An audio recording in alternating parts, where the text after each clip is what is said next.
Monday, August. Are you ready? Okay, today is Monday, August the 5th, 2013. We'll go ahead and start with our City Commission meeting, and we'll call to order. Madam Clerk. Mayor Shirley. Here. Commissioner Blanchard. Here. Commissioner Crawford. Here. Commissioner Hardy. Here. Commissioner Householder. Here. Okay, everyone that's able to, if we could stand and do the Pledge of Allegiance in a moment of silence. I pledge allegiance to the flag of the United States of America and to the republic for which it stands, one nation, under God, indivisible, with liberty and justice for all.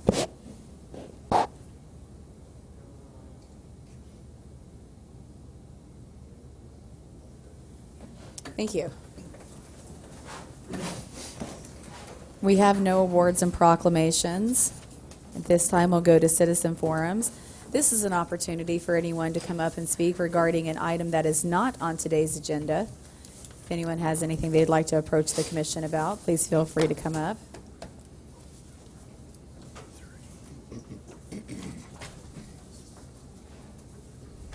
Hi there. I'm John Price, 1305 Wayne, and I wanted to say that I thought you had a good offer to the county, and I hope you keep the offer open, and maybe things can still work out. Thank you.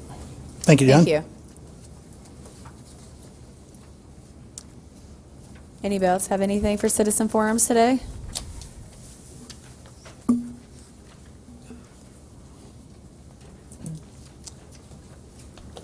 Ray Haruska, 235 North Santa Fe. Good afternoon, Commissioners.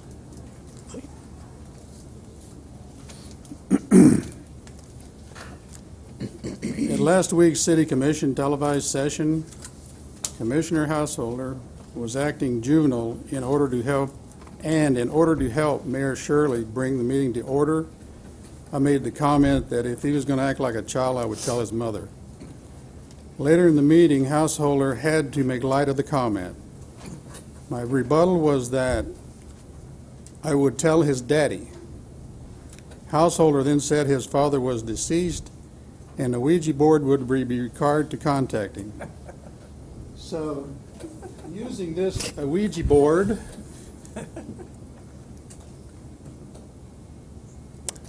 Were you able to reach him? yes, I did.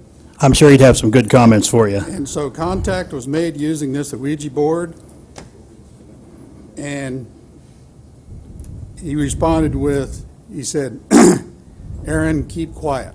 Really? I don't think that's exactly what my dad would say at all. You obviously never knew him. I think he'd look at somebody like you and say, why do you even let these guys come to your meetings and speak? But unfortunately, we have to let people like you speak, so here you are speaking. Aaron, I think there comes a point when we have to ask ourselves, is it really citizen comment, or is it just an annoyance? Aaron, I wasn't going to say this, but your granddaddy said keep quiet too. Really? And I guess, well, that's... Mayor, at what point do we cut these people off? This is ridiculous. I'm not going to sit up here and listen to Haruska. He comes up here and harasses the commission constantly. He throws out misinformation constantly. I think he's had his 15 minutes over the past few years. Well, that's kind of the expected response to prove the point. The point that what, Ray? That you bring nothing to the table when you come up here and speak to us? Do you have an issue that has to do with the city? Aaron, the point is... I didn't realize a citizens forum was about attacking one of the commissioners. All right, we'll go ahead and move on to our next citizen. Thanks, Ray. comment. Thanks for coming.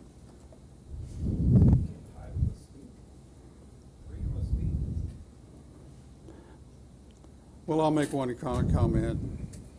I thought we were finished with Mr. Haruska. We'll go ahead and go on to our next comment. Aaron, I believe you're the quintessential tyrant that's attracted to control. Maybe so. A recent study shows those are the kind of people that lead countries, and our best presidents were people who do feel the need to control, versus you, Ray, who seems to be out of control. I wasn't out of control last meeting. I think you're out of control every meeting, Ray.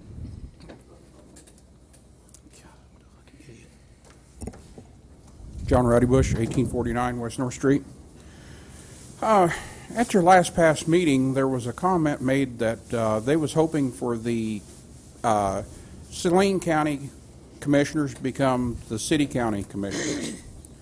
I thought I'd bring that up to you folks. If you haven't read it in the law books, that it can happen, but it won't happen with the city becoming a county. The county can become the commissioners for the whole county. Right. Right. And, would you want Randy Duncan in your place, Aaron? No, what we would do is, I think we've always said that the city would have to become county commissioners, is what it would be. If there's ever a combination of the city and county, we all become a county. It doesn't become a city, just becomes a central county. That's true, but it won't happen that way, because the county will take over the commission. Right. No, they're well aware of that. So what would you do? Would you run for county commissioner? I mean, I don't know. I just know that that would be the setup. I mean, that would be the idea, is that you would go for county. What I would hope is that we would have a county that would lower its wages down to $3,600, per commissioner, and maybe we'd have a commission of 7 people. And, I'd mostly more interested in getting rid of any redundancies in administration. I think Commissioner Hardy's talked about that. So we're well aware that they wouldn't become city commissioners. It would go out to a group of county people. Right. Just thought I'd let you know. Yeah. Any other public comment at this time? Okay, seeing none, I bring it to public hearings and items scheduled for a certain time. Item 5.1, public hearing on the proposed 2014 budget. Sub-item 5.1A, first reading ordinance number 13, 10,708, adopting the budget. Sub-item 5.1B, first reading ordinance number 13, 10,709, declaring the necessity for a tax increase. Mr. Franz? Franz, like hands. I have too much fun with that name. I'm sorry. I'm going to be sorry. I have to do ever it every told time. you that. He's my friend. The next year, you're going to have to listen to it. Thank you. It's time now to hold a public hearing on the proposed budget for 2015. I'm sorry, 2014. As if things aren't running fast enough. The proposed budget for 2014, using the same basis as 2013, will be $72,639,847, which is a change of $126,817, or about 0.17%. Property tax levy proposed is 26.19 mils, the same as the tax levy was for 2013, and slightly reduced from the 26.272 mils levied for 2012. Once again this year we're dealing with a slow economy. Even though sales tax did grow somewhat during 2012, that growth has literally disappeared in 2013, and we are flat. Property taxes, property values are also relatively flat. The investment market is worse than flat. It is virtually non-existent. We have, over the last several years, lost several $100,000 a year in investment income that we used to be able to count on. A large part of the problem on the property tax side is the loss of the business machinery and equipment exemption, which was implemented by the state of Kansas several years ago. That alone in 2014 will cost us approximately $469,000. Over the past several years, we've utilized several strategies to address these issues. We've drawn down the fund balance in the general fund to what I would consider to be a bare minimum. It's going to be a little less than $3 million now at the close of the year. We have done a number of staff reductions. I went through a period of time where there were no staff increases given at all. We do have in the 2014 budget a merit system allowance of about 2%. As I said, we reduced staff. In 2008, we were at 511 full-time positions. 2014 contemplates 463. We have tried to maintain our fees and charges at appropriate levels. And we continue to rely on special sales tax for tax stabilization funding in the amount of $800,000 for 2014. That tax does sunset in 2019, so between now and then, we need to try to eliminate the reliance on that for our operating supplements. Today, the City Commission should open the public hearing to take comments on the proposed 2013 budget. As I noted, it contemplates a total mill levy as published of 26.272 mills. Total taxes levied will change from $10,577,046 to $10,604,467, and that is pre-delinquency numbers. City Commission at the time of adoption may select a levy amount up to but not exceeding the published number of $10,604,467. I've incorporated a table in the blue sheet showing the effect on a basically $100,000 property over the last several years. Relatively stable,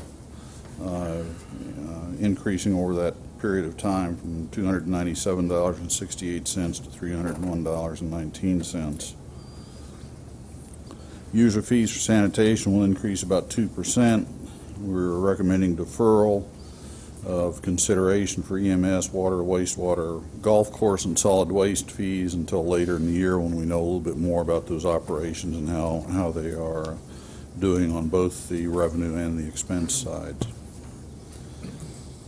There are 3 actions required today. First is to open a public hearing to take comments from citizens on the proposed budget. Second, ordinance number 13-10,708 must be considered on first reading. This is the ordinance that authorizes and appropriates the budget, authorizes the interfund transfers, and provides the city manager with the authority to implement the budget. A second reading would be scheduled for next week at the formal budget adoption. Third, ordinance number 13-10,709 declares a necessity for a tax increase.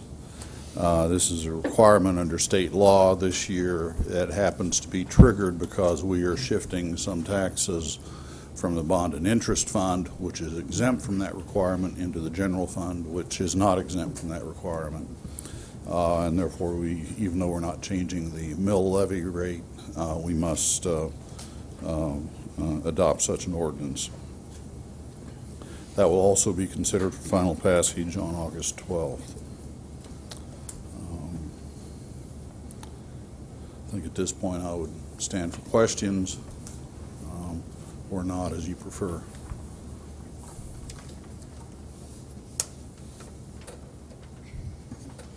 Any questions for staff? Yeah, just a second. I need to kind of formulate a question here.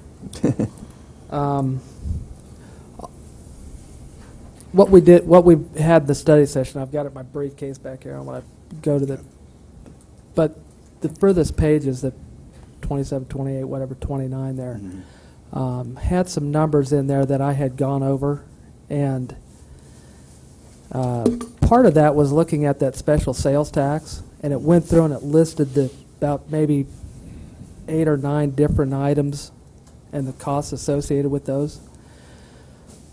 I guess what I'm looking at on this is that if we're the action we're looking at setting the mill levy as with no increase, basically straight across as it was last year. That is as proposed, yes. How does that the things that you spoke of, though, addressing the drawdown of that reliance on that special sales tax? I'm assuming that is so when 2019 arrives, and if we do not get that extended, that we don't have a drastic bounce. That would be correct. I mean, if we continue to rely on that supplement and 2019 gets here, then we will have to take essentially an $800,000 action in one form or another, either a further reduction in expenses or an increase in property taxes to accommodate that, presuming that we continue with a natural growth that is not sufficient in revenues is not sufficient to match our growth in expenditure pressures. I don't know if that answered your question or not. Well, but it does. And maybe I can follow up with this question, and that is there some advisability, and what would the number be of preparing for that type of scenario where would it require increasing the mill levy slightly by a half a mill or something to kind of get into? The $800,000 number, each mill raises just a little bit over $400,000. So the $800,000 number in its entirety would be equivalent to a little less than 2 mills. Now, you could approach that a number of different ways. One would be to do what you're saying and to say we want to do, if that's the approach you want to take, is we want to do a half mill this year and a half mill next year or whatever that number might be, and try to work away from the reliance on that sales tax supplement over a number of years. One always hopes that we're going to see some natural growth in sales tax, which would, or in property values, which would help us out. Mm-hmm. But that has not happened for the past 4 years or so. We just seem to be stuck in this slot of not going anywhere based on natural growth. And if I'm not mistaken, isn't the number in that special sales tax for the street repair number for that somewhere around $1 million a year? Is that? That is the number that we use. Is about $1 million a year that we budget. There have been a couple of years where it may have been 1.2 million, but it's always been $1 million years or slightly more. And are we currently behind on the road repair that we're currently doing, even with that, even spending that $1 million, or are we pretty much right on? Well, you have to realize we spend that $1 million plus another $1 million from the gas tax. Okay. I think that a fair assessment would be is we are not keeping pace. I think the deal is we're going to be caught up in about 537 years. Provided we don't build any more roads. Yeah. So if we're spending $2 million on the upkeep of existing roads, and what is our gap? Annual gap that we're not keeping up to? Any idea? Friends. I think it was more like $4 million a year that it would be required to close that gap. That might be a Fraser question, I think. Okay. Yeah. Well, I think one of the things that we were wanting to do is to be able to explain these types of things to you when we do the pavement management study session, to go into some detail. I don't know that we have a number for what the gap is, but we would agree is that we fall behind each year, and that the amount of money that we can afford to spend is not anywhere near the amount of money that we would like to spend to be able to keep our roads even. So I think there was a little bit of a hint in that in one of the City Commission information memorandums that you kind of figure out is that we're not really moving ahead with that. So even though we put a great deal of dollars towards road improvement, it's not anywhere near the amount of money to even stay level. We're sort of on a treadmill with streets and roads, aren't we? I think we're going backwards. It's a treadmill that we're getting winded by. Yeah. Commissioners, when we really look at the types of things we do with the streets, you see total reconstructions, you see replacement of curb and gutter, you see crack sealing and microsurfacing, which is that surface treatment over the top. We could probably easily double the amount of microsurfacing and crack sealing, maybe even more than that. We're not able to get to really hardly any of the curb and gutter projects that we really need to get to. There's a few that we're able to do, but not a lot of them. And we're really not able to get into the residential streets and replace those that are so old and falling apart to the extent they really need to be reconstructed. Really don't have the funds. Most of the funds have been with the what we call arterial streets, the busiest streets, and we've done a pretty decent job using the funds to keep up with most of those. We still have had challenges with some of the what we call collector streets, which collect from the residentials and get you to the arterials. And some of the collector streets are older and they're of a rural design, and they've just outlived their life, and the condition isn't too good. And we've talked about a couple of those, and we really don't have a revenue source for those either. So you could easily, I would say, you could easily spend a couple $1 million a year. Does that get you up? We'd have to analyze it, but I don't know that it gets you caught up anytime very soon. But you could easily do that to make any impact at all with the residential and the collector streets, I would say. We spend very little on residential areas. The bulk of our annual road improvement programs go towards arterials and collector streets. It's really our maintenance crews with the public works street crews, the pothole crews, that are really trying to be able to make improvements in the residential areas. The thing that helps us is you don't get the traffic, the heavy traffic in the residential areas as you do in the collectors and the arterials. So those streets will tend to last longer, but they have lots of issues and problems. We try to go for the methods that will give us the most bang for the buck, and those really turn out to be crack sealing and microsurfacing. Because what those do is those try to prevent moisture from getting down into the pavement, which causes more types of distress in the pavement. We're very fortunate in Salina because we have a great deal of concrete streets. And the concrete streets, are very, very good, and they last a lot longer, but they're more expensive. But we're fortunate from that standpoint.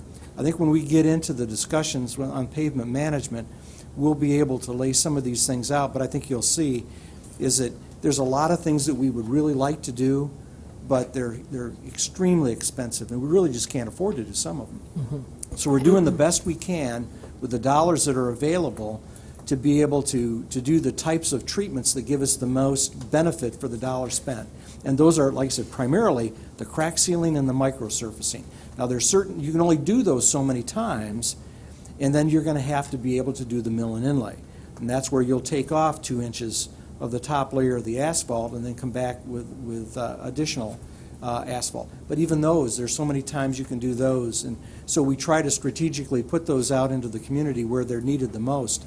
But we don't have anywhere near the money, I mean even near what we really would like to have to say that we have a steady course of maintaining our streets at a certain level. At some point, though, we're going to have to do something with residential streets because, Yes. I mean, you Yes. can't, you don't have the money to do them, but,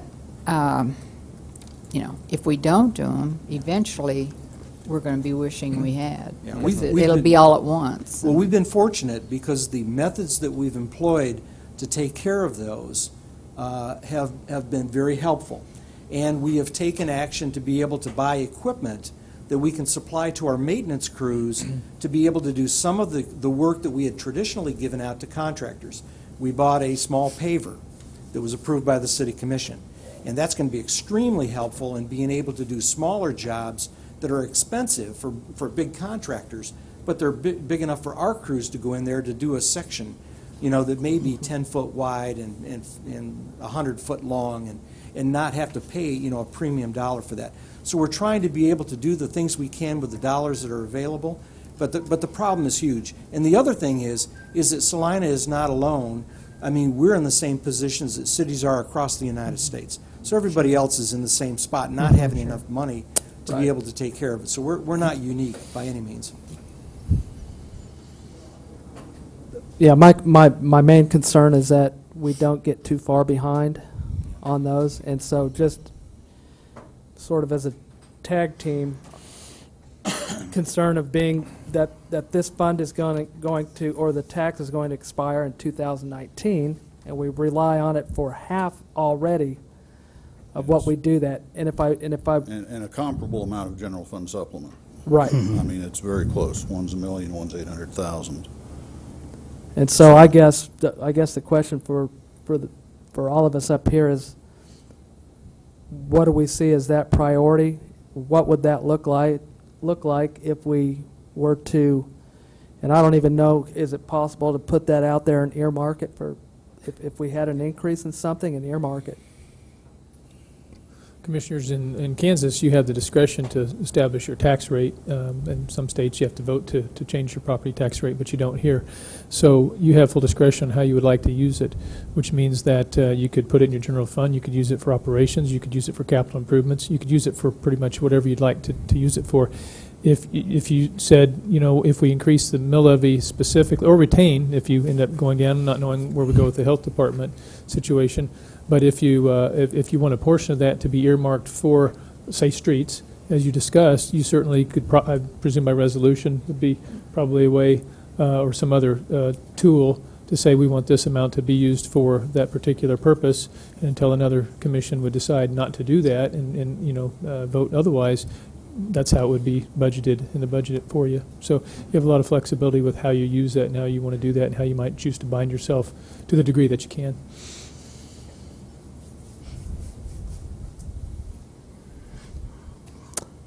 Any other questions for staff? Any feelings on it? Well, I like the idea that you're proposing in terms of providing for repair before it gets to the point where you're talking replacement, because repair is always less expensive.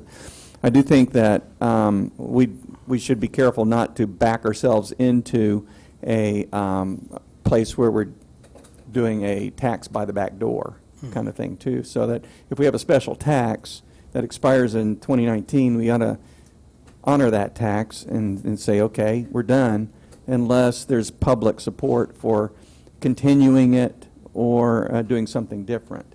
Now, if we want to do an increased mill levy incrementally, perhaps, to get that process started, I would consider that to be a separate issue and something that could be done on an annual basis or whatever.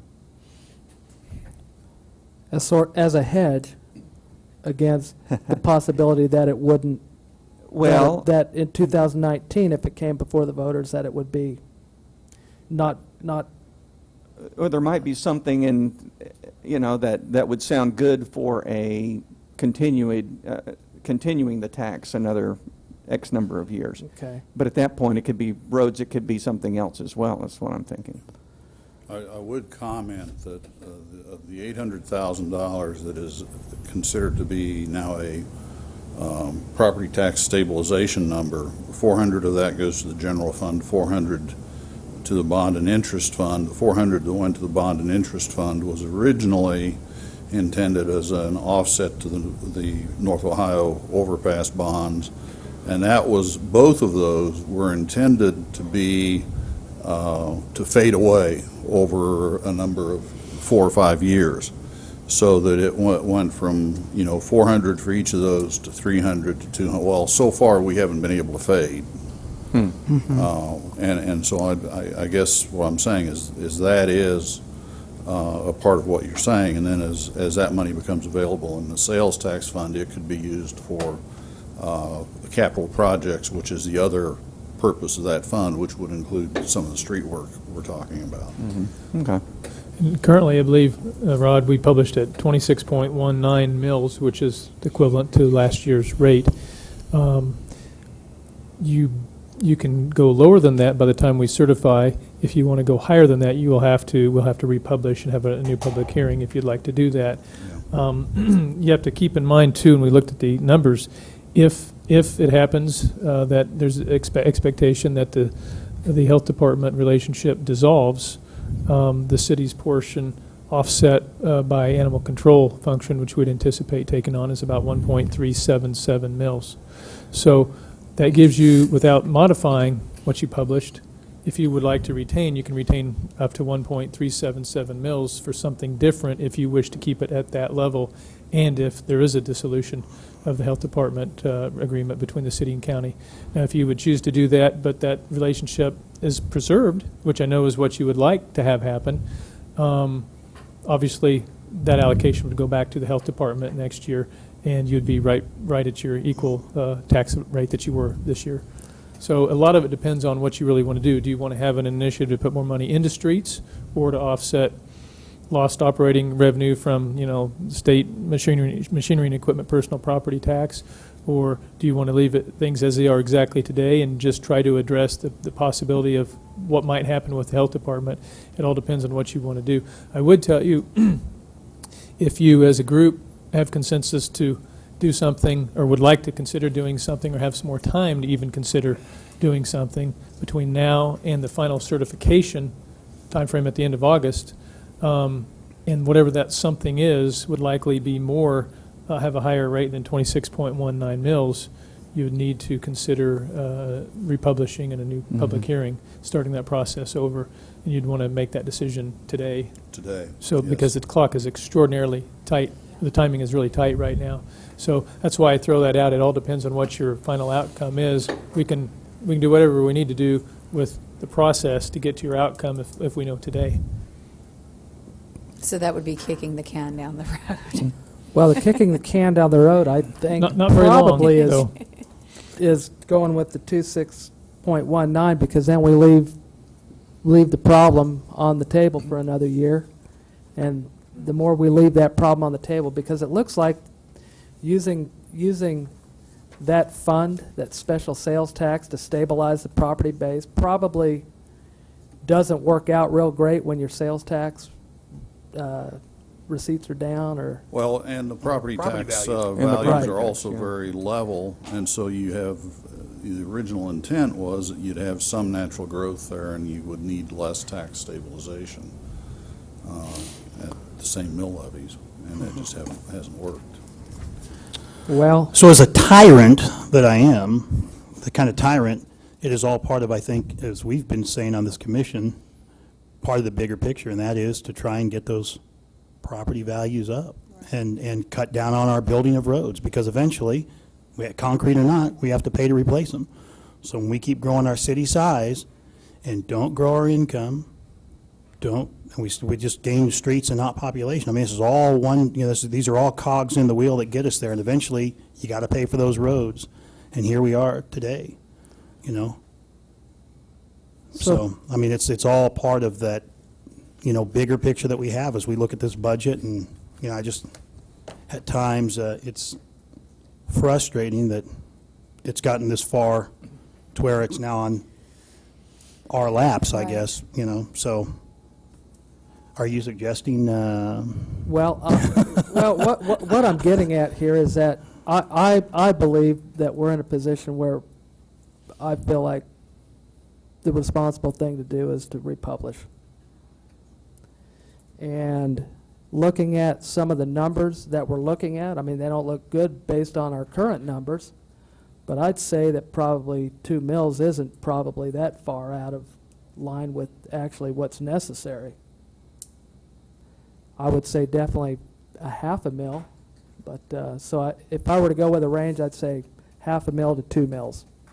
If we could take one of those mills and earmark it for road repair only, then we would have that other mill to help offset a lot of what's going on with the Fund balance. with the equipment and depreciation fund, that kind of, or the money that we're losing each year more and more because of depreciation on equipment and so on, that comes in that way, but also to help hedge against some of that 2019 deadline that's coming up on that special sales tax, and start to relieve some of our reliance on that. So What's the mill levy amount again for the amount that we're losing on the machinery? Amount we're losing on machinery equipment is about $469,000. So a little over a mil. So it's a little over a 1 mil change just for that item. And Rod, what's 1 mil add to the average $100,000 house? $12. $12, okay, I knew it was in there. If my math serves me correctly. I would be more inclined to support something that we can justify right now. Sure, for sure. Right. And that would fall within that.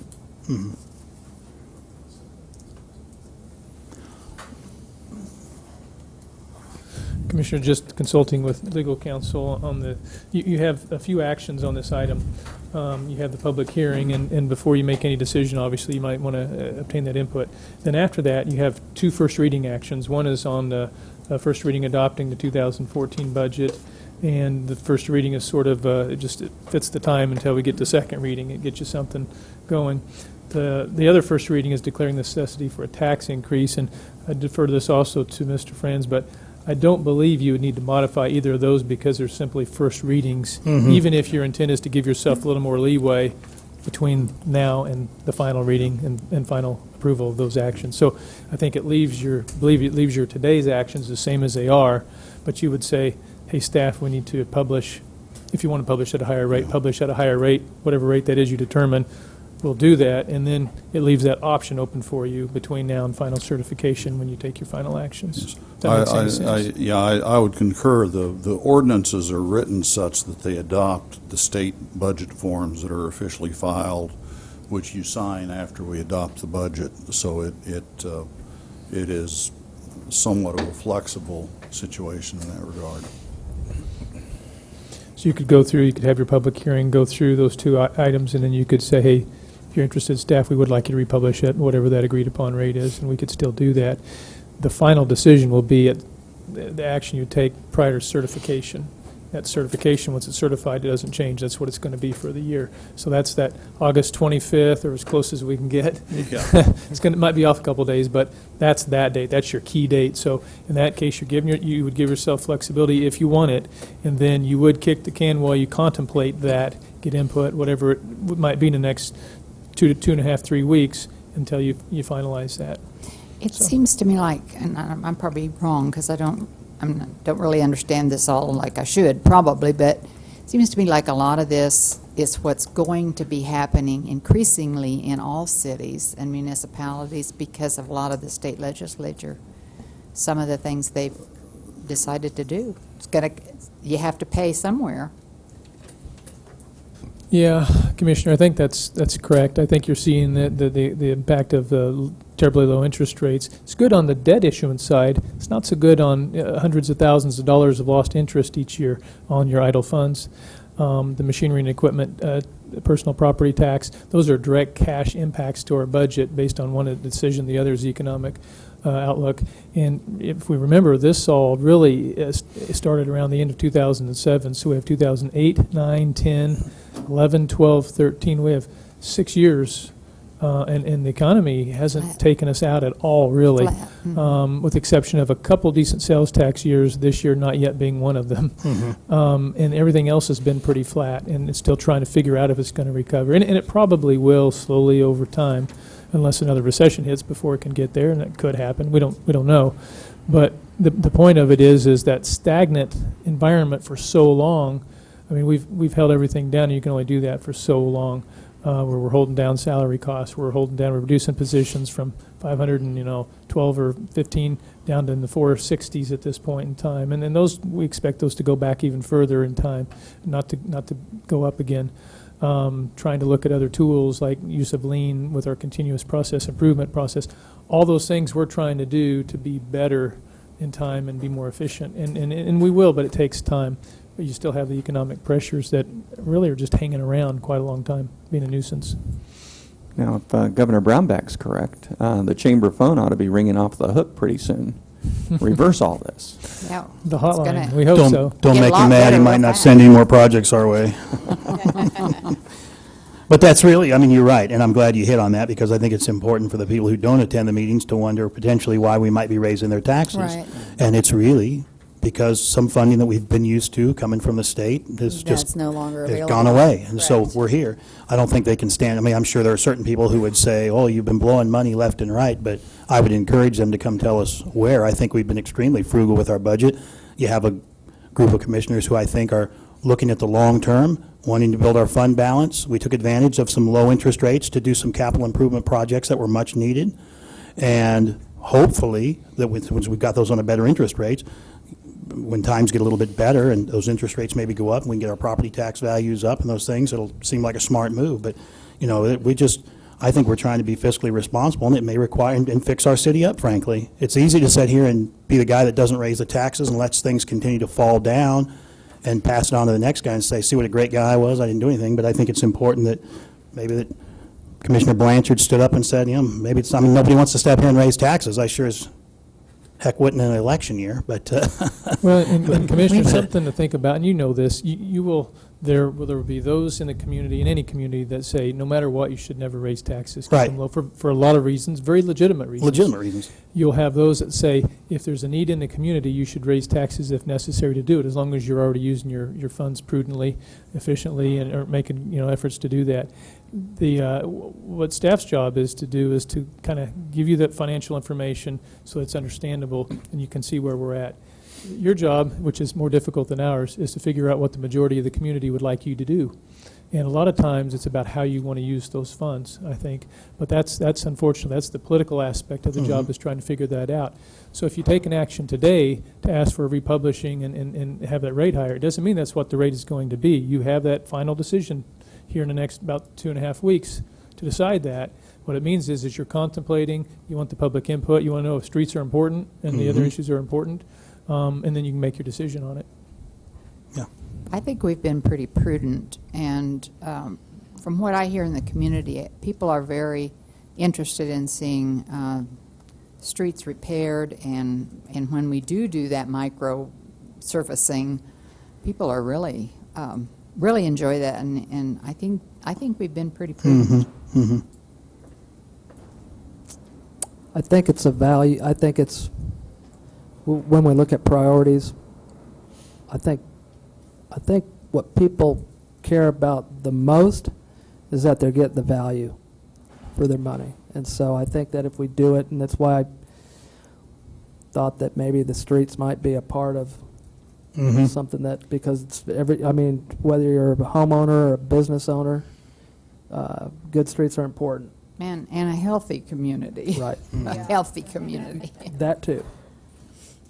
If you wanted to leave not knowing again for sure what's going to happen with the health department, if you're working off the current base of 26.19 mils, you'd add whatever you're contemplating to that. But what I would recommend before you do that is that you go ahead and convene your public hearing. That way, if anyone here has any thoughts, you'll get to hear them first. And then you could either provide direction to us on the republishing and the setting a new public hearing on that, whatever that rate is that you decide, and then go with your items C and D. But I may defer to legal counsel. Maybe the proper order of things would be to finish up everything on this item and possibly add that other item to the agenda. I don't know if we need to be that formal or not. I'd defer to Greg on the logistics of that, or whether you think it would fit with the conversation and the topic. Okay, so you could have your public hearing, and you could either run that one first and then do item C and D, or do C and D and then give you a little bit more time to think about that rate, and then tell us if you'd like to republish and at what level. Okay. Any other questions for staff? Any other comments from staff? Thank you for your direction. Thank you, Mr. Franz. Any public comment on this matter? Seeing none, I'd bring that back to my city commissioners for a motion or a direction on where we want to go with this. Commissioners, probably the first thing you might want to do is go ahead and convene the public hearing. Okay. And then bring it Officially, back. I think you asked, but I would do it very officially. For the next matter. Yeah, Okay. you probably won't you may not get anyone to stand up if you'd already asked and they didn't, but go ahead and do that officially, and then you Okay. can close it, and then you can go on to the next item. Okay, seeing no public comment, I'll go ahead and convene this. All those in favor? Oh, I'm Right. sorry, you're just We have a simply, motion. To convene it, I still have to get, We're just, Officially say, open the public hearing, say I'm convening the public Okay. hearing. oh, there you bang the gavel, use the gavel. Use the There we gavel. go. Go ahead and ask the same. You'd only use that earlier. Yeah. All right. There you go. The public hearing is open. So now we want to see it now, you think? Comments. Yeah. Now, is there any comments? The formalities. I know, the formalities. Seeing none, now I'll bring it back to my All commissioners. right, you can go ahead and say, I'd go ahead and say close the public Close the hearing. public hearing. Yeah, Close the public there you go. You're good. hearing. Thank Grab you. that gavel again. No, it's okay. Oh, come on, it was fun. now we're needing, we're looking at 3 different motions here. Republish, which isn't on here, but First reading of the ordinance, and then second, so C and D is probably these. Yeah, you can go ahead C and adopt C and D as they are now, Okay. and then give us direction on the mill levy.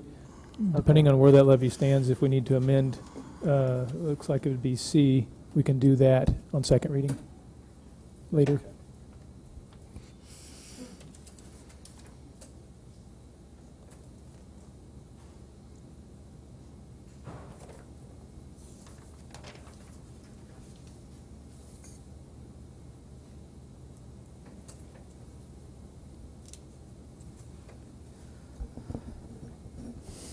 Well, I'll go ahead and take a shot at getting this started, at the risk of not getting it perfect. And that is, Madam Mayor, I'd move that we approve on first reading ordinance number 13-10708, adopting the 2014 budget. Second. I have a motion and a second. On first reading, all those in favor? Aye. All opposed? That motion carries 5-0. Madam Mayor, I move that we pass ordinance number 13-10709, declaring the necessity for a tax increase on first reading. Second.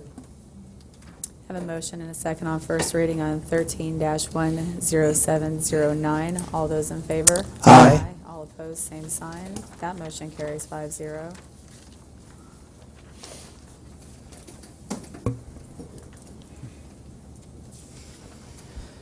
If I could get some assistance on the republishing. Yeah, I think what you would need to do is, if someone's interested, make a motion to ask staff to republish the, would be, hey, Rod, I'm going to defer to you somewhat on this and make sure we get it right.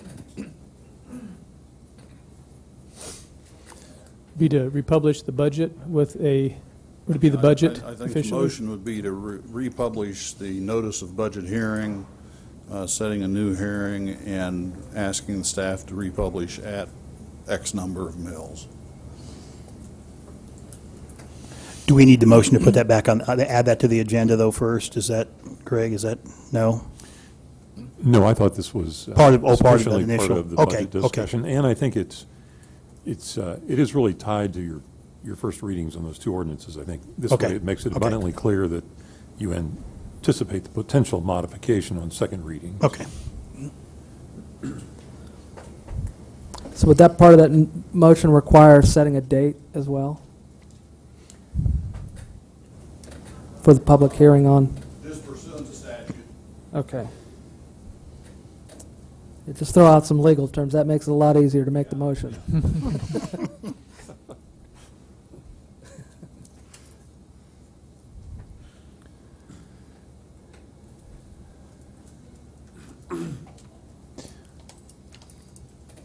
Commissioners, even before motion, it might be good if you wish to discuss what you think that should be published at prior to the Mill. motion. It might save you a little bit of awkward silence. Well, if you're going to raise the taxes, John. Well, I was just, if we're looking at republishing this, and we don't want to have to come, the implication is we can go lower, can't go higher. I think the range that I'm comfortable with is 1/2 to 2. I'd be comfortable with, for the purposes of republishing, going to 2 with input from the public and so on. We can then, if need be, adjust that down as appropriate. Okay. If we you can't go use- back up, then Okay. obviously. And so if you use the current base that we've provided in here of 26.190 mils, it would be 28.190 mils to add to. That sounds like a sizable bump. I know that what you're trying to say, but what we're going to be judged at probably is all the people that care about that sort of thing, read about it, and think that's the rate.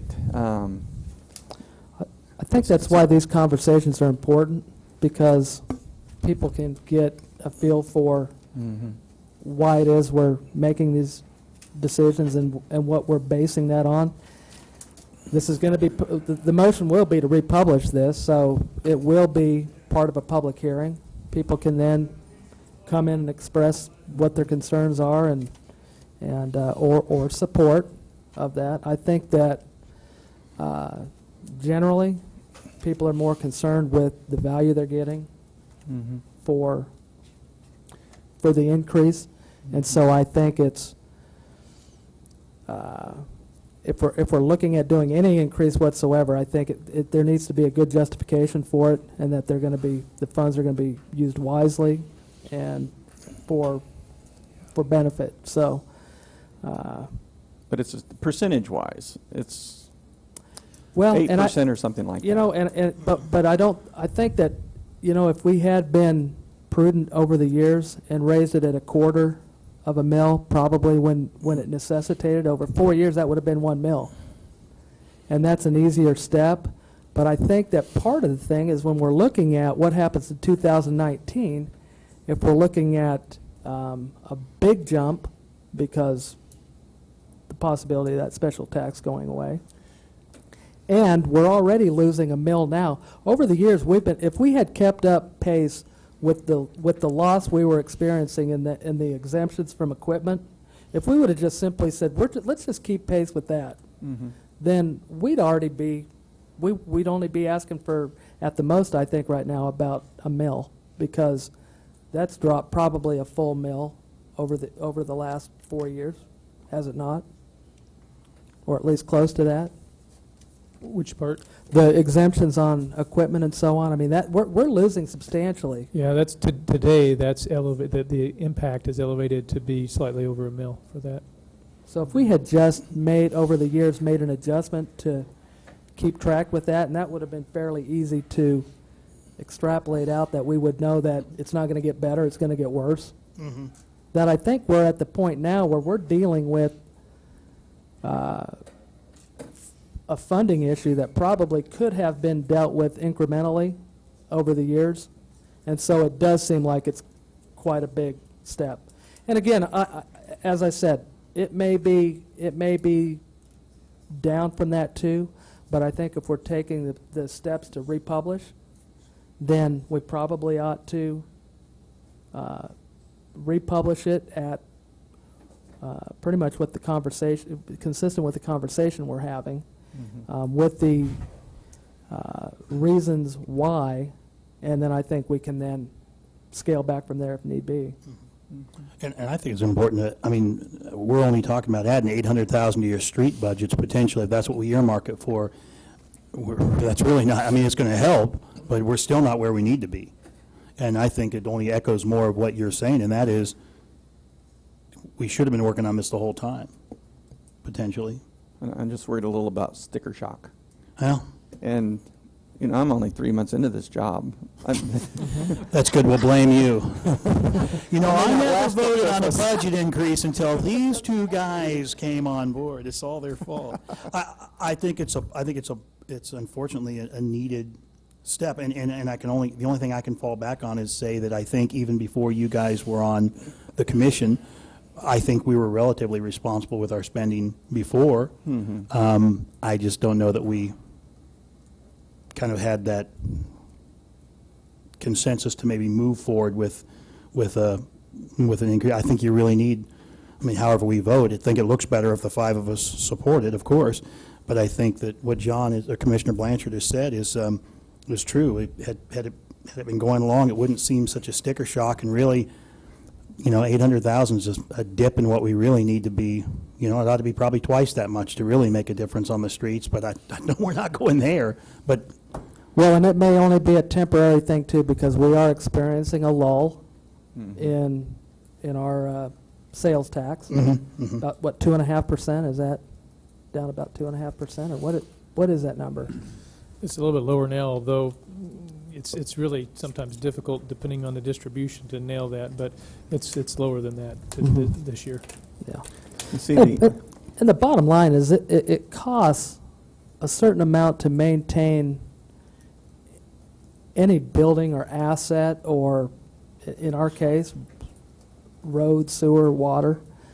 And what I'm looking at here is kind of the roads. And I know, Commissioner Crawford, it's been a big item with you. Well, so.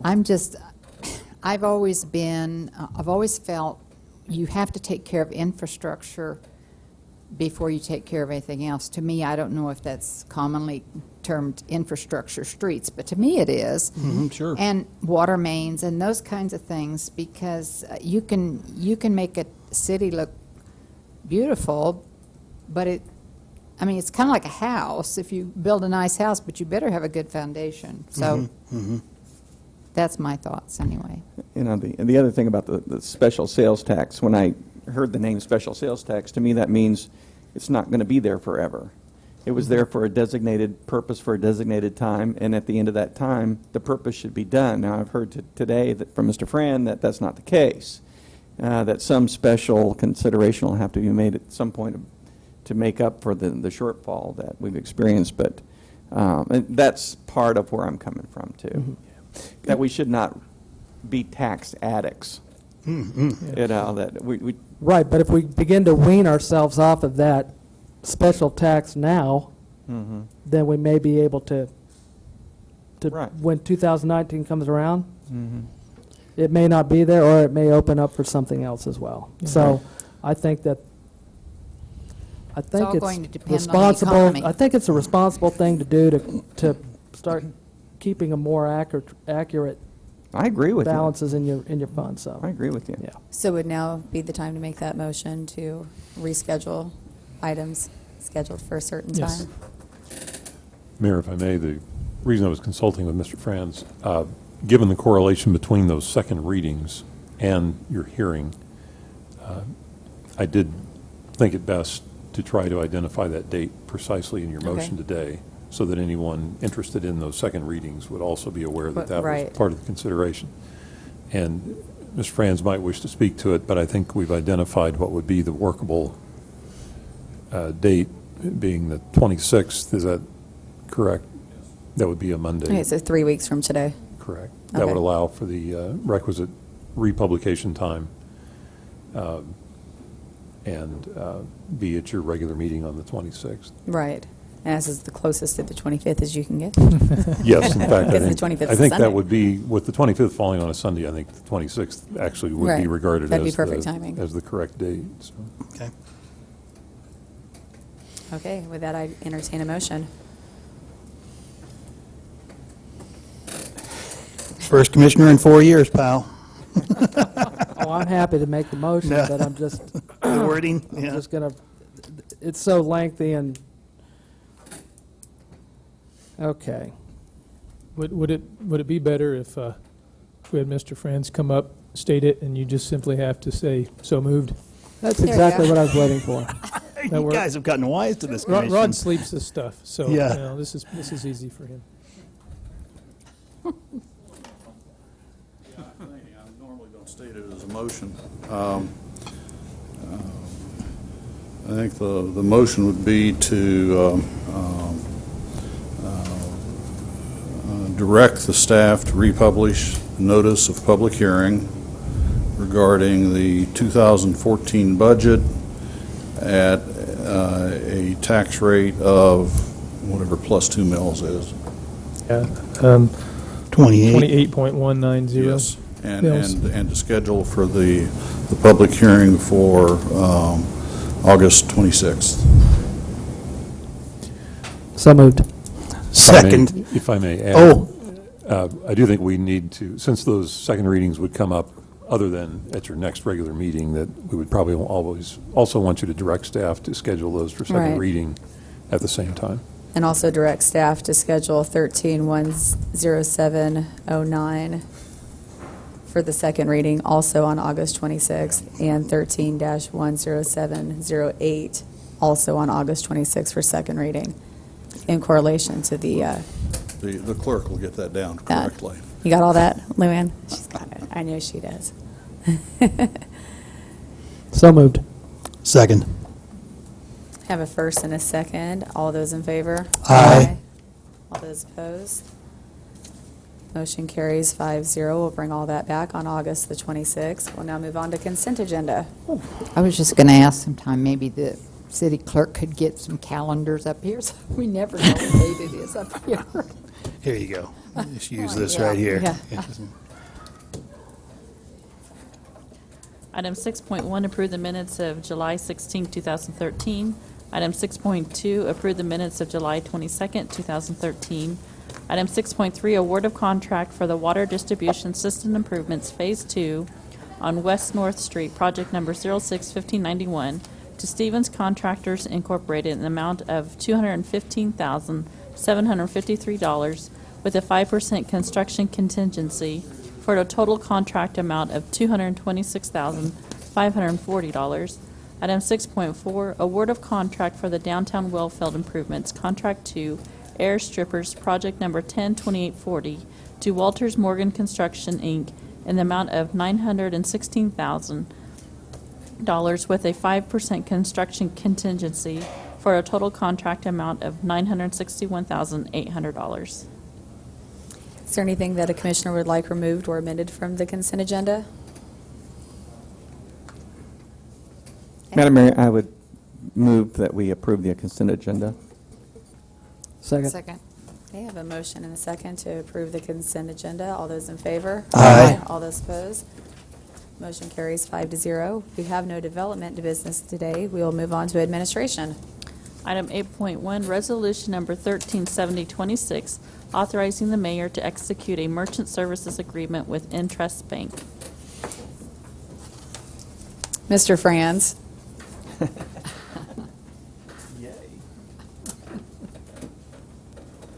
We have used Intrust Bank for some of our merchant services having to do with acceptance of credit cards since approximately 2002. They recently provided us with an updated agreement that they would like us to execute.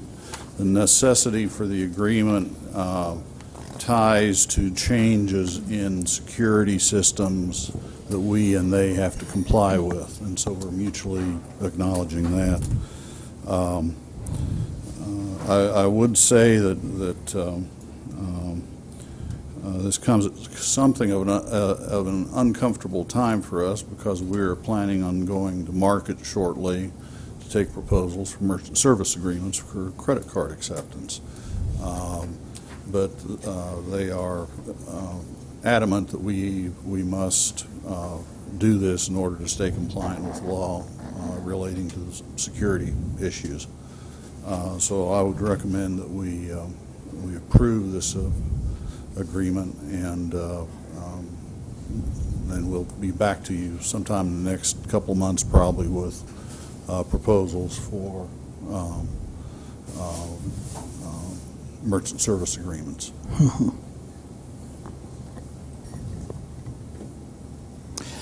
Ron, is this simply to do with like the rates, et cetera, that were charged? You know, the rate, we did talk to them 6 months ago or so, and we did get some concessions on rates, but we did not go to market at that time, and we'd simply like to go to market. Yeah, I mean, that's what you're doing? I mean, yes. I mean, that is, you know, it's been a long enough time that we need to take a look at other providers that are out there, the services they might be able to provide.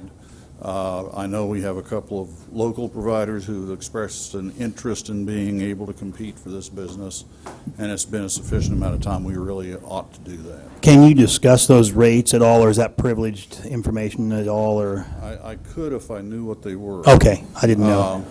I mean, I know I changed. But it is, and of course, when we bring you proposals, we will have we will disclose those rates as a part of that. The issue is it's not as simple as saying it's X%. Right. Normally, the structure is all kinds of convoluted, depending on the nature of, you know, if you swipe the card, it's one thing. If you take it over the phone, it's another thing. If it comes over the internet, it's some other charge. And some vendors have different charge structures than others. So you have to find some way to make all that work out. Okay, yeah, I mean, I know I switched vendors, I think, about a year and a half ago, and it saved me a little over a percentage point, so I dropped down below 2%, so. Yeah. And I do similar numbers to the city, so I mean, I was just curious for my own personal reasons. Maybe I'm doing this all wrong. Yeah, no, that's the thing you got to do. Yeah. And like I say, we're working on that. Now, we do have some locations where the systems we have are tied into a particular provider, where the software systems require that you use a particular interface, and those we're pretty much tied into, but we will be doing these for all of the ones that are not in those circumstances. Okay. Thank you. Any other questions for staff?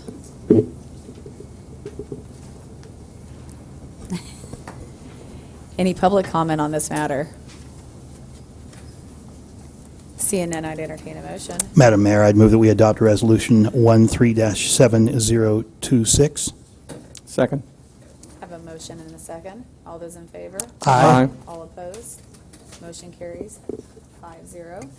Item 8.2, consider amending the present neighborhood revitalization program area by including the area within the city limits of Salina, including along either side of North 9th Street from the flood control levee to Interstate 70, including the properties located at 200, 222, and 244 East Diamond Drive, and request approval of the amended area to be included in the existing plan.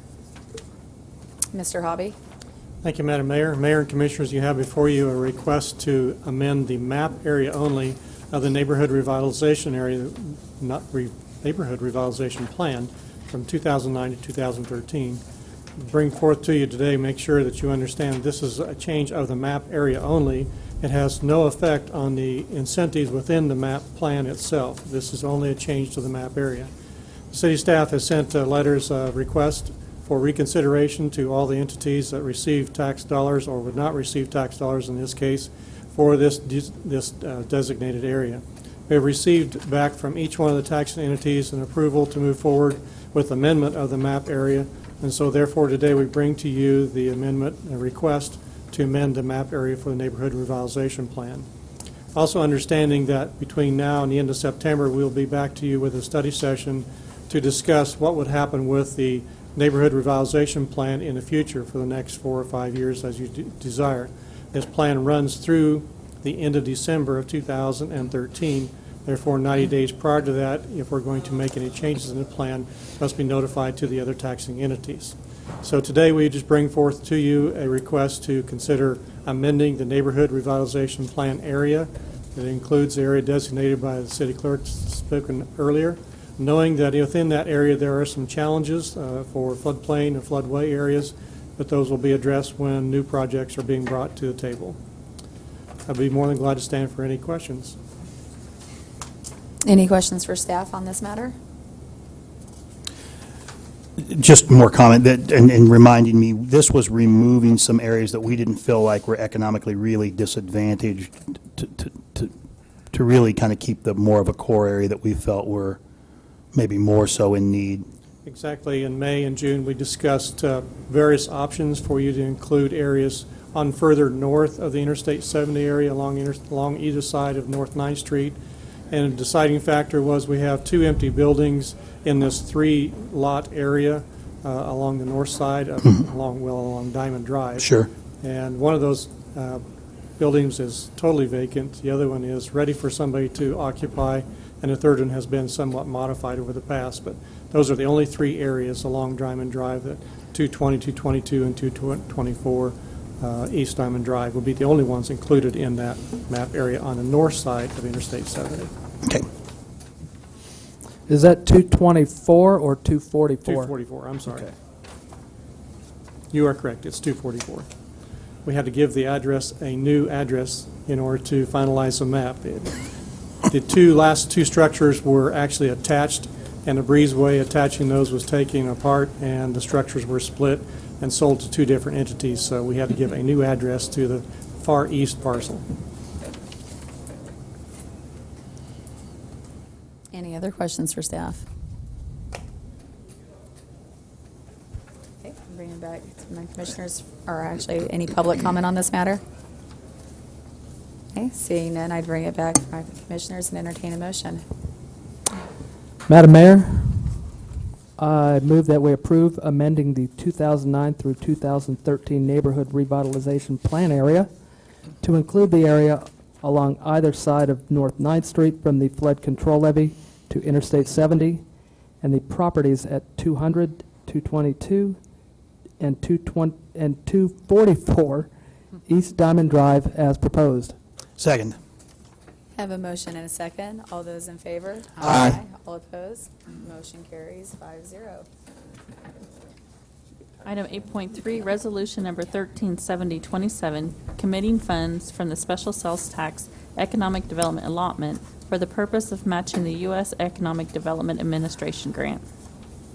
Mr. Gage. Thank you, Mayor and Commissioners. I have what I believe is a very, very exciting opportunity for our community and an opportunity for the city to be involved. In March of this year, the Salina Economic Development Incentives Council and the City Commission had provided some general guidance which allowed the Chamber of Commerce's Economic Development Corporation to submit an application to the U.S. Department of Commerce's Economic Development Administration, I'll just call them EDA, for a project grant in the amount of $1,083,675 for a bulk solids research facility. And I'll talk a little bit about that a little bit later. The city's portion of that as a matching grant that was requested is $221,100 specific to the construction of that facility. It is considered a match to the federal EDA funds, and it would be provided from the economic development portion of our special sales tax. This was a second opportunity. This grant had been applied for before, but it wasn't approved. But we were fortunate this year that a letter was provided that showed that preliminarily it's approved. There's still some hurdles to jump through, but the news is very good. We talk about a bulk solids facility, and the official title of this, again, is the Kansas State Bulk Solids Innovation Center. I think the word innovation is the one I want to highlight here. We have Salina and the surrounding area obviously have numerous companies that deal with bulk-type solids, loose, dry commodities, ingredients such as grain, flour, minerals, chemicals, plastic granules, and there's all kinds of other things. And it's sort of surprising, but when you look at the research of moving this material, there really isn't much out there, and there aren't really facilities that do that. There may be, I think, a couple in all of North America. And you would think that there would be, but when you think about it, the interest of the private company is the efficiency and the preciseness, so that they can dial in, all their quantities to exactly what they need. So without that research on the best means to do that, there's a demand and a need for this type of facility. And so that's what this is about, is trying to research and determine what are those best ways, share those ideas with our local companies, and beyond that at some point possibly. Kind of going through the project details. The project is a partnership, and I always like to emphasize these partnerships because I believe that for a community to progress, you have to have them between the private sector, the government, and nonprofit sectors. And this is clearly something to be highlighted. It's a partnership among the Salina Area Chamber of Commerce, the Salina Economic Development Corporation, which is their economic development arm. And in this case, Catron and Salina Vortex and Kansas State University at Salina, as well as many other private companies that will be brought into this. But those are the cores. And the city's role is really just to assist with funding of this. We really don't have a significant role other than that. The $221,100 of the funds that are being requested from what we call our SEDIC sales tax funds are to be used for a matching for the construction of what will be a total of almost $3.5 million project.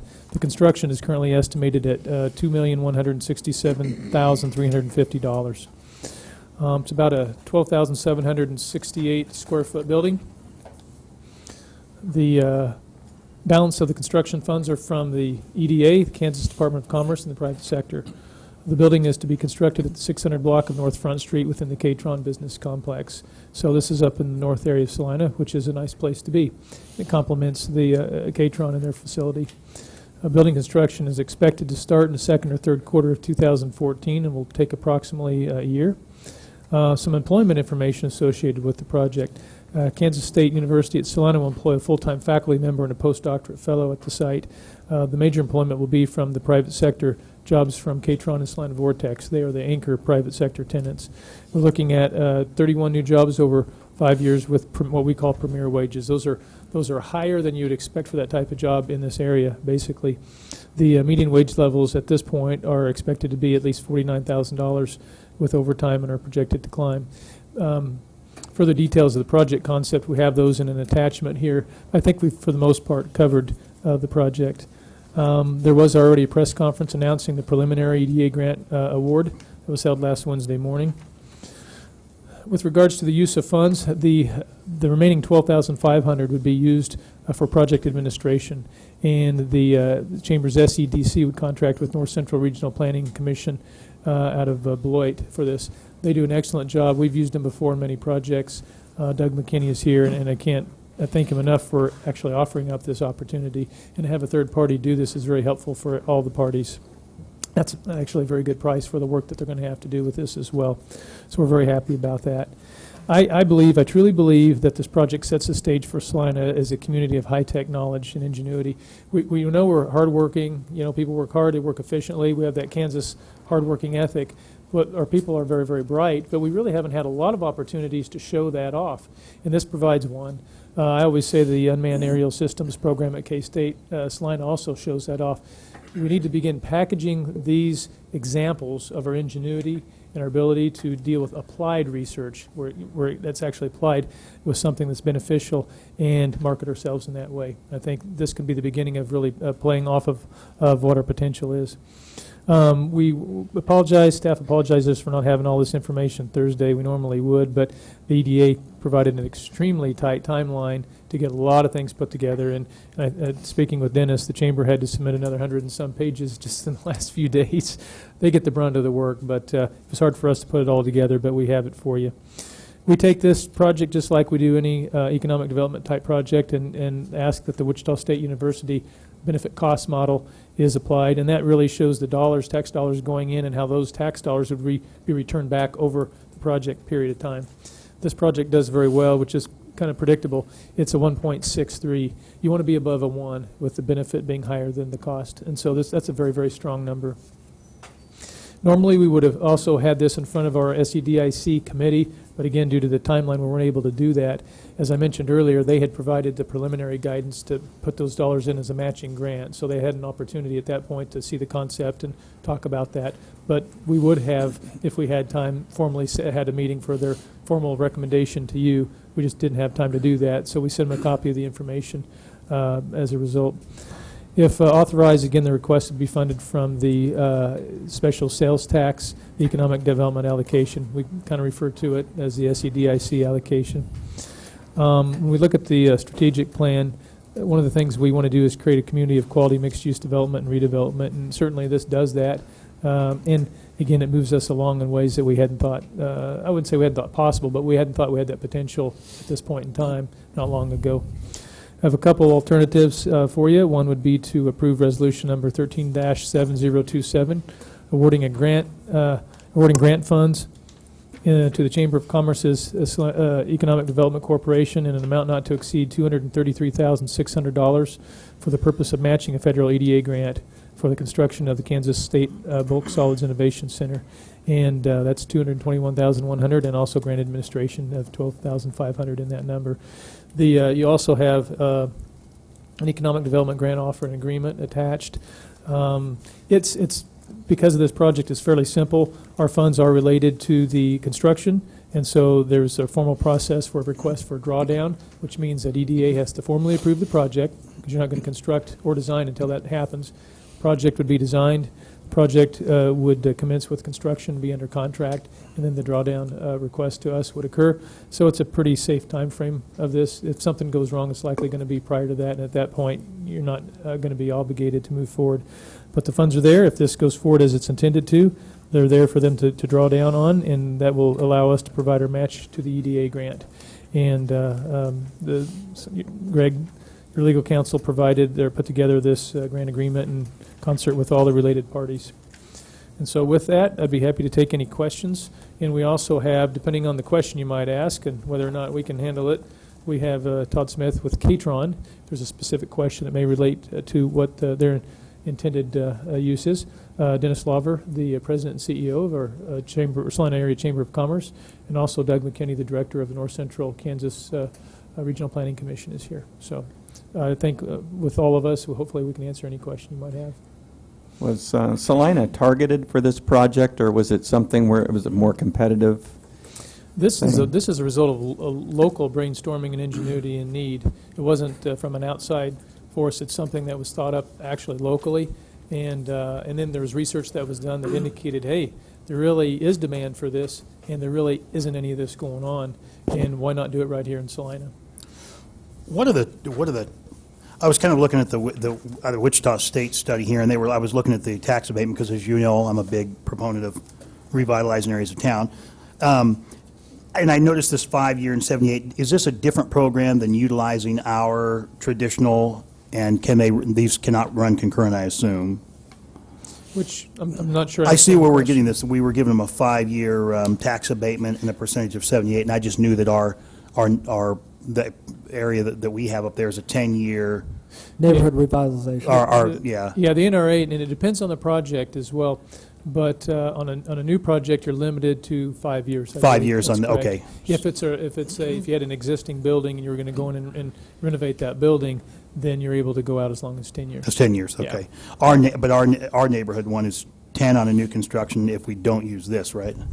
Exactly, 10, and it's a 75 and 50% breaks. On there. Our first 5 years is 75%, the last 5 years is 50%. That's 50 on there. Now, as far as when this does become taxable property at some point, it's taxed on its area, not based on K-State's involvement or Vortex. I mean, it's taxed for that.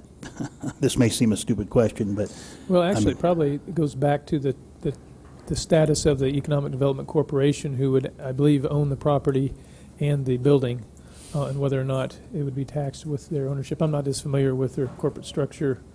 I'm going to defer to Greg. I'm not sure we know that. I don't think we've looked at it from that perspective yet. I haven't had occasion to, and yeah, so we would have to look at their corporate structure to determine, because it's all based on that type of entity and their ownership of it, to determine whether it would be taxable at the end of all this. But if presumably it is, or we wouldn't have run the benefit cost to show that, because otherwise they're not going to pay any. Right. So presumably the answer would be yes. But is it taxed for that area, or is it?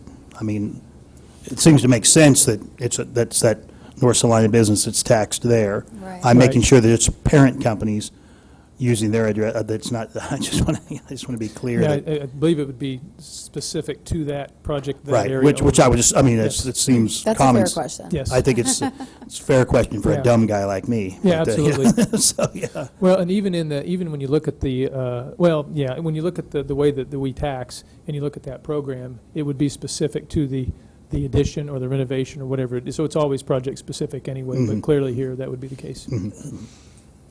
Hey, good job. I mean, that's the kind of stuff that I've said all along, that, give me one engineering job over 100 retail jobs any day of the week. Yeah, so, I mean, and this is, I don't know what the numbers were on the employment that was going to be out there. I saw some in there, but Well, 31 plus 30, a couple from K-State initially, or over that time. But it's one of those things that we really have to see how, when this thing really gets started, what happens with it. It could change pretty fast.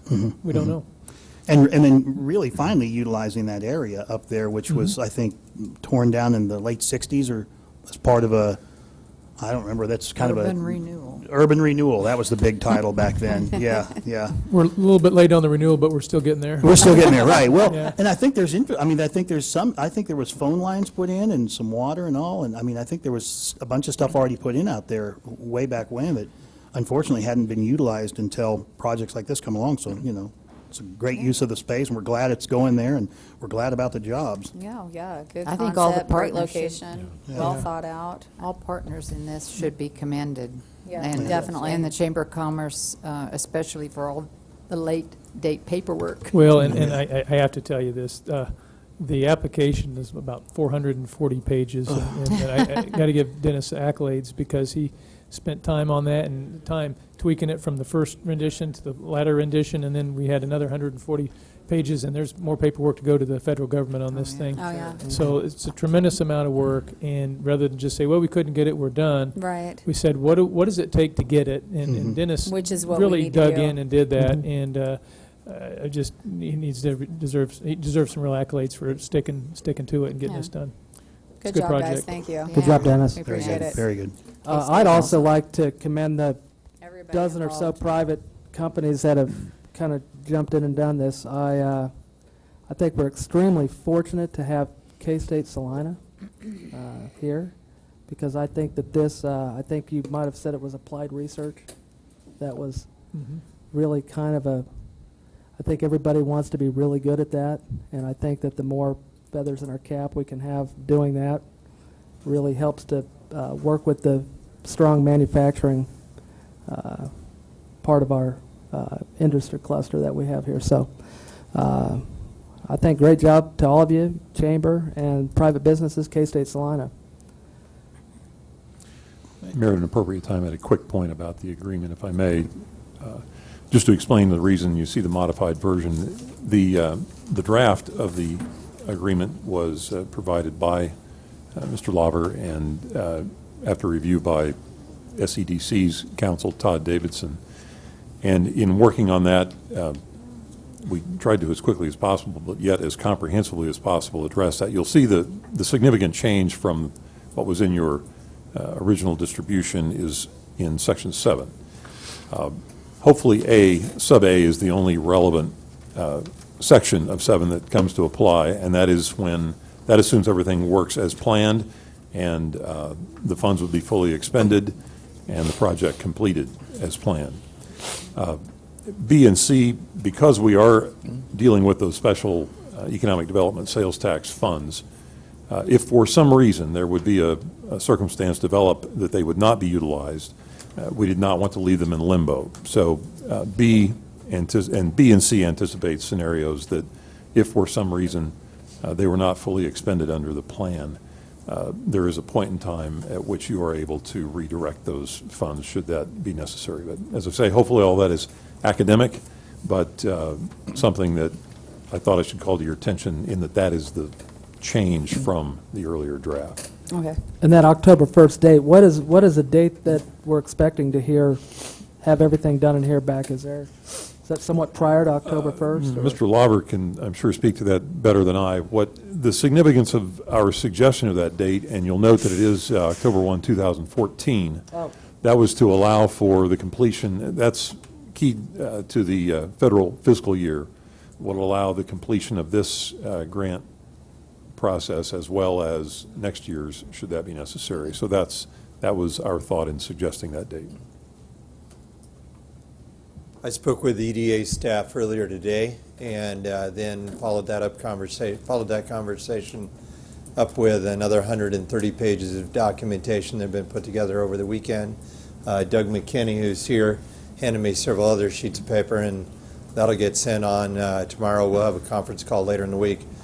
Hard to say, John, a direct answer. I'm going to guess perhaps around Labor Day. Okay. It's pretty quick. That's good. So. Yeah, Thank you. definitely. Perhaps longer, but because everything will move slower with the government. But remember, the federal fiscal year ends at the end of September, so they're going to be motivated to get everything done.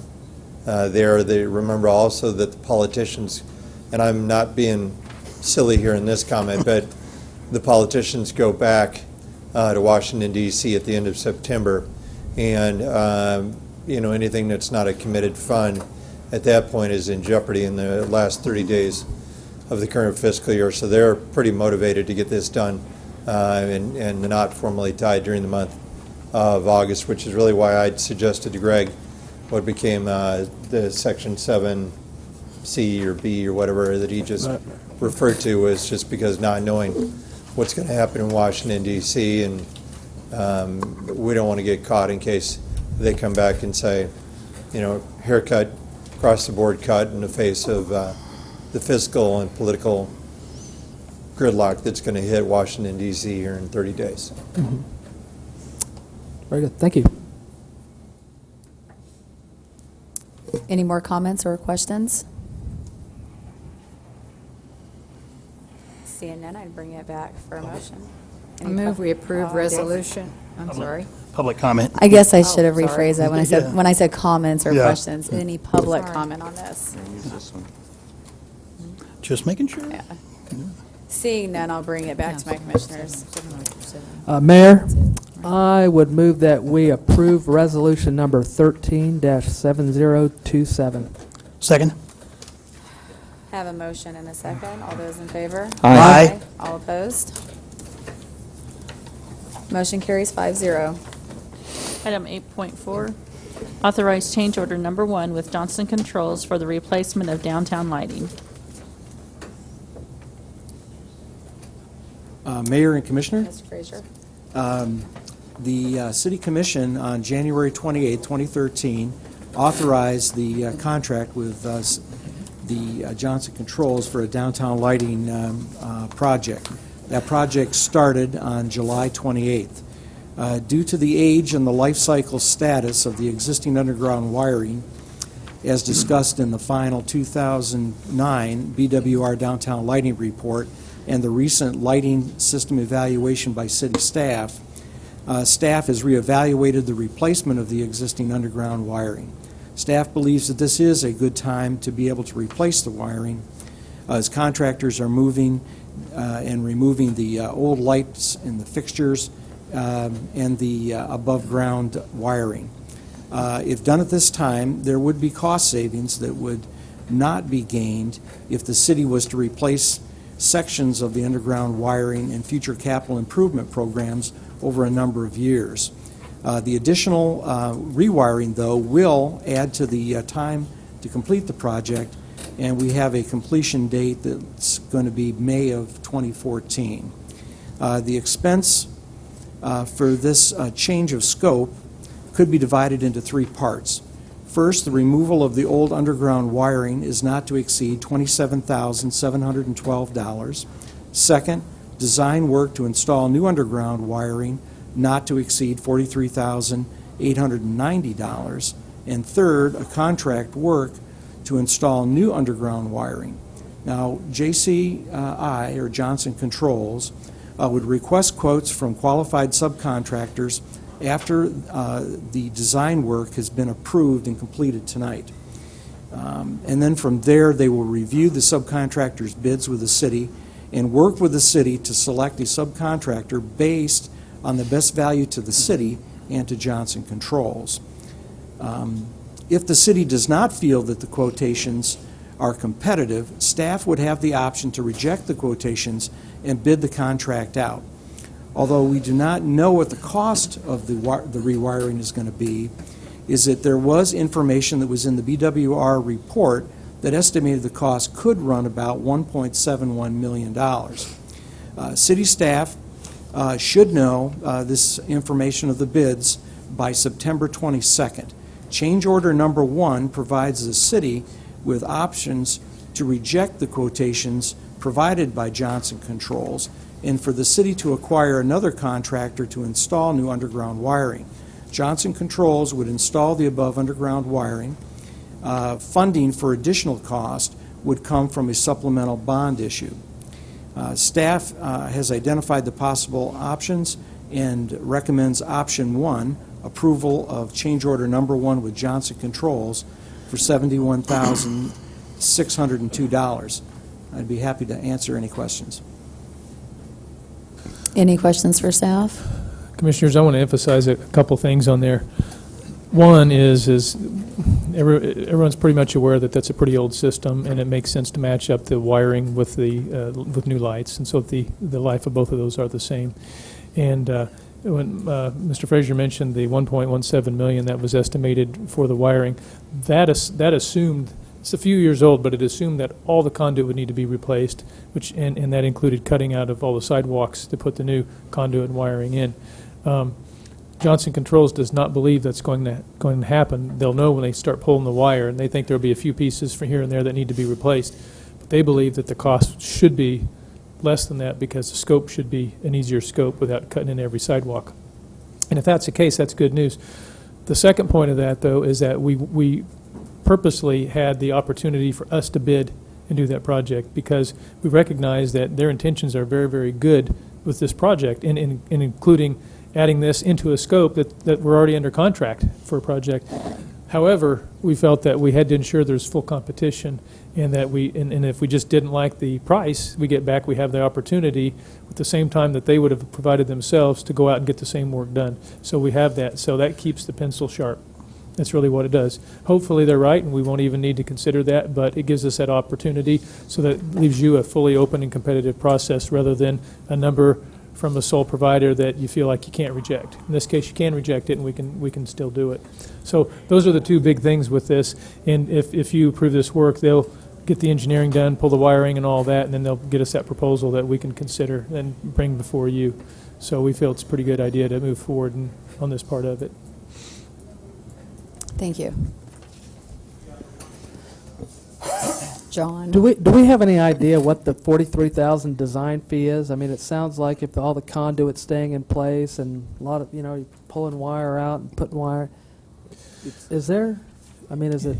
Yeah, well, there's a few things. For one, I don't think we want to even, and this isn't about an awareness of anything, but for a contractor to do the work, you need to have a formal design document in the right format, and it's a very detailed document. So part of it's just simply putting the paperwork together, but they'll also be reanalyzing the wire gauge of wire, the sizing of the wire for the runs, and that type of thing. And they may come up with whatever was done, 25, 30 years ago, where they might say, no, it needs to be different. So they need to analyze that to make sure the wire's fine. And obviously we have different lights, so it might actually not need to be as heavy a wire, or maybe it does. We still do have the reservation of having the outlets there for special events to use on those poles. So they do have to look at some engineering aspects, and they have to create the formal documents to do that. It's pretty time consuming, quite honestly. That's a professional service. That's not an inexpensive professional service. So kind of is what it is on it, but we do think that the end result will be something that we have to have. And then what about, because wasn't their original design contract some sort of tied into the performance of the cost savings of the equipment and so on? The lowering utility bills was supposed to pay for the cost of the equipment type. The addition to what the scope would be would blow that ratio totally out of proportion.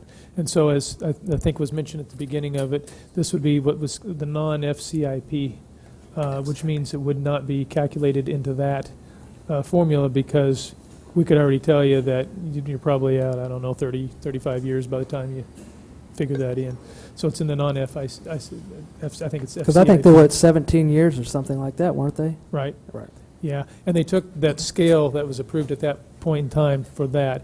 But if you throw in a few $100,000 more, or whatever that might be for this, it probably won't meet the state's ratio for that. But we really feel if you're going to do the lights now at this point, looking at our downtown wiring and the age, you need to consider the replacement and see if they can do it competitively.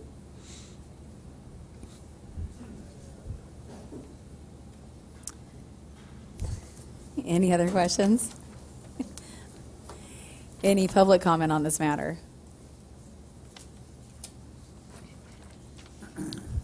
Ray Ruska, 235 North Santa Fe. I had a quick question. I think maybe the city attorney or maybe Jason can answer the question. My building at 235 North Santa Fe is in the Lee Historical District.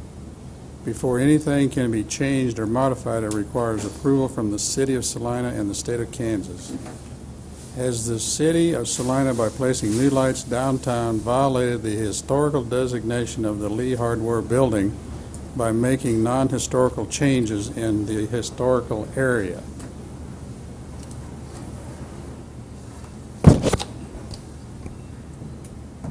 A couple aspects of that.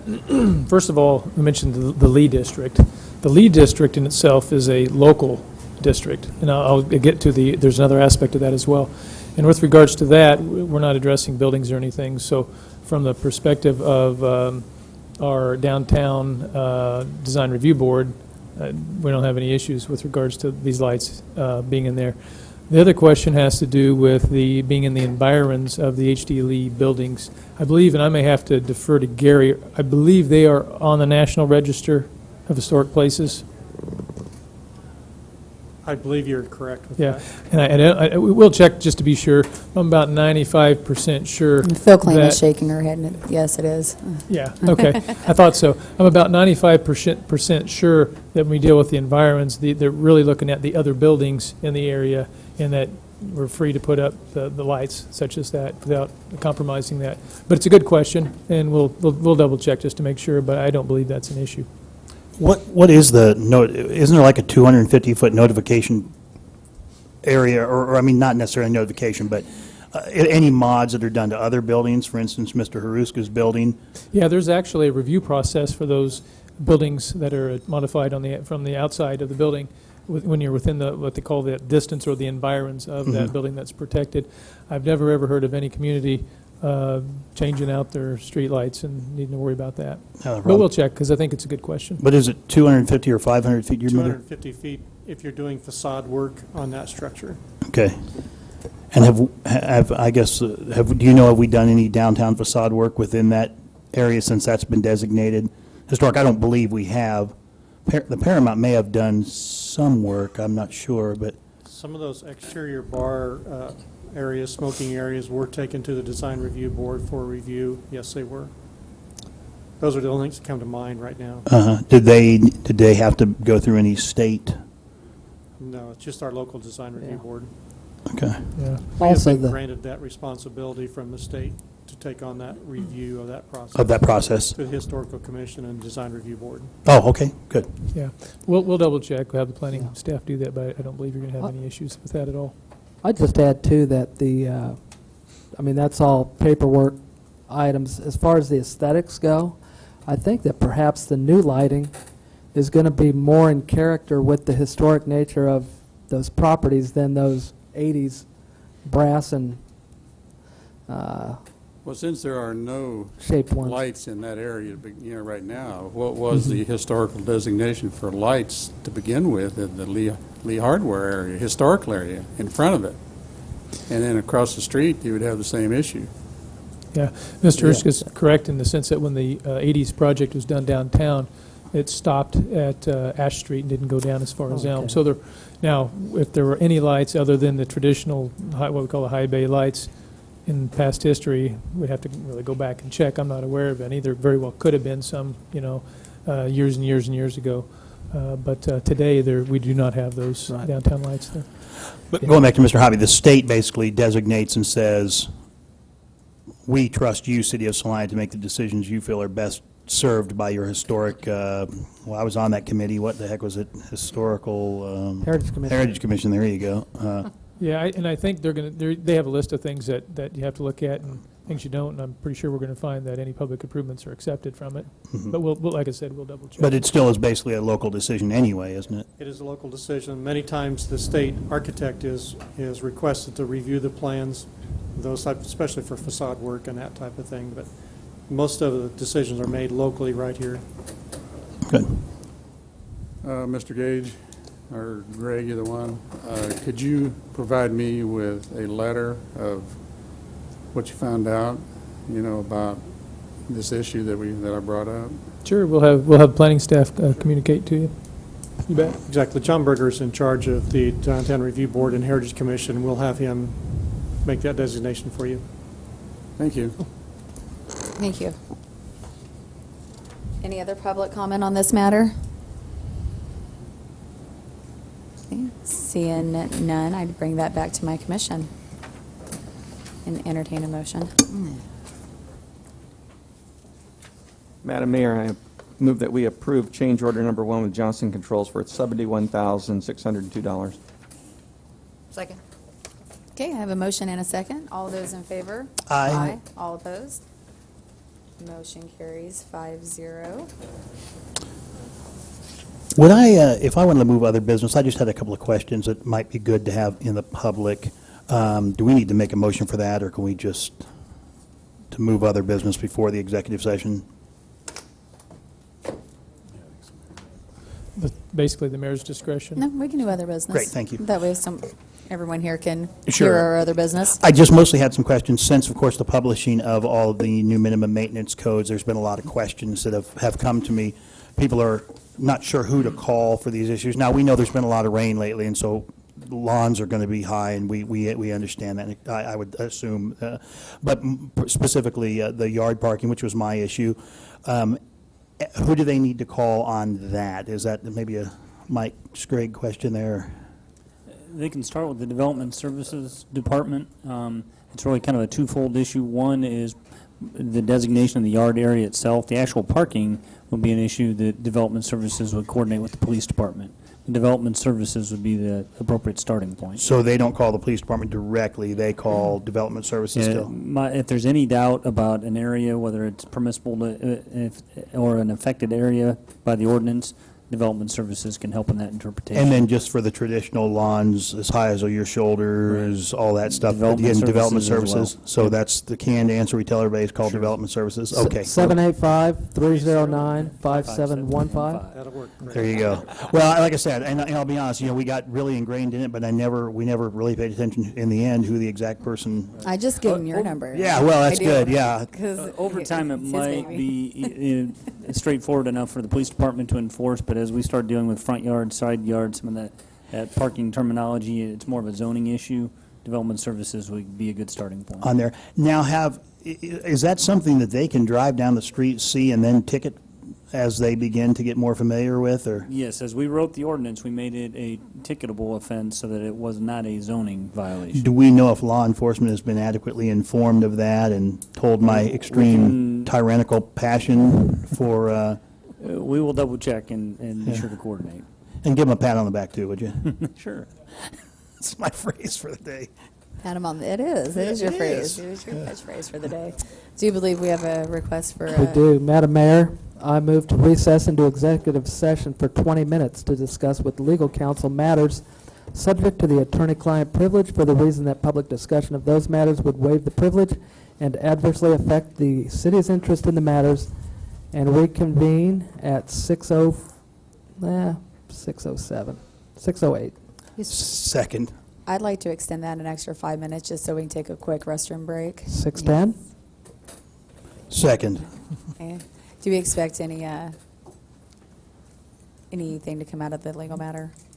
Yeah, we think there's a Any- possibility that you may come out and take action. Okay, Great. we may have action. All right, wonderful. All those in favor? Aye. Yeah. George W. Bush in 1994. In testing, it was almost as if he couldn't help it on this case that he's been building. I have to call us back into session I'm real sorry. quick. Okay. We did a recess into executive session. We are now back in session. Now I would entertain a motion for a legal Thank you, Madam Mayor. executive session. I move that we extend the recess an additional 10 minutes and reconvene at 6:23. Second. Have a motion and a second to go back into executive session. All those in favor? Aye. We are back in executive session. In a food content. And all around the world, governments have introduced standards so that the manufacturers of gluten-free foods can maintain a certain... Call our meeting back to order with direction of legal counsel. Thank you, Mayor. Commissioners. Is this on? Thank you. The mic is on, correct? I don't know. That's Okay, up. It's not just up in the making sure. room, but There's just noise out in the hall. Yeah, the mics are on. Oh, there you go. That's a little There we better. go. Thank you, Mayor and Commissioners. To explain the context of the discussion and explain possibly some of the significance, as you know, County Commissioner Price appeared before you earlier today and made reference, I believe, to your restating your prior proposal. I would understand, I hadn't spoken to him about it, but I would understand that that request was made recognizing that we are in a negotiation scenario, and when you make a proposal as you did, and when that proposal is responded to with a counter proposal, the counter proposal stands, of course, but your prior offer has no further force or effect. it cannot be subsequently accepted by the other party. The only standing offer is the last counterproposal having been made. At this stage in this series of negotiations, the standing proposal is the most recent counterproposal by the county. So that as you consider this matter, if it is your desire to reassert your prior proposal, that does require an affirmative action on your part in order to do that.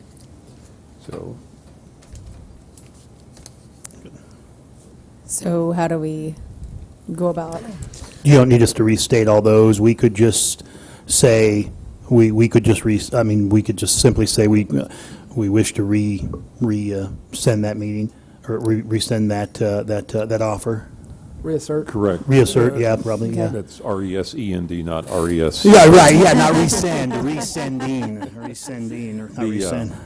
Yes, and as you recall, your prior direction directed staff, and I assume if that was your wish, that would again be the thought that staff could be directed to restate and reconvey the prior, your prior proposal. Well, I think given the information that came out from Health Department staff, specifically, I can't remember the accountant or the Lorley. Yeah, that's right. Tibbetts. Yeah, Lorley Tibbetts.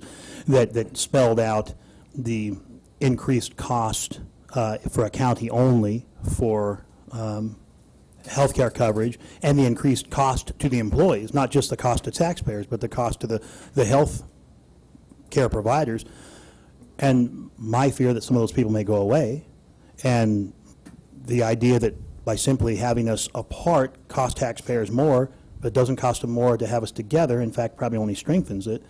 I think it's a good idea, and I think obviously Mr. Commissioner Price feels the same way. I would just say that I would ask City to reassert that same offer, and would add that if the Commission, take some time with it, look through each option. If there are some questions, I think we want to make sure that they understand that dialogue is open. It's to ask us about certain things, and maybe we could have Mr. Gage, answer any questions if he feels that that's his responsibility or wants to do it.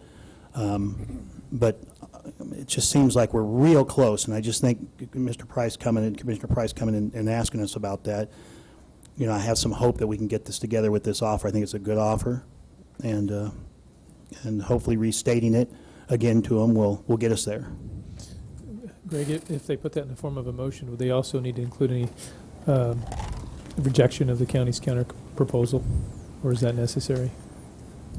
The restatement of the proposal would have that legal effect. Sure. It would be appropriate if it's the Commission's wish to indicate in the letter that it is in response to that prior counter proposal. Okay, so we need to add that as well in the motion. So make that as a motion. Certainly. So with the motion, let me just try it. Madam Mayor, I would move that we direct City Council to respond to the county's counter proposal by reasserting our prior proposal for joint funding and operation of the Salina City and County Health Department with the conditions set forth prior. Second. Have a motion and a second. All in favor? Aye. All opposed? That motion carries 5-0. And we had moved other business, so I would entertain a motion to adjourn. I move we adjourn, Madam Mayor. Second. Got a motion and a second to adjourn. All in favor? Aye. We are adjourned.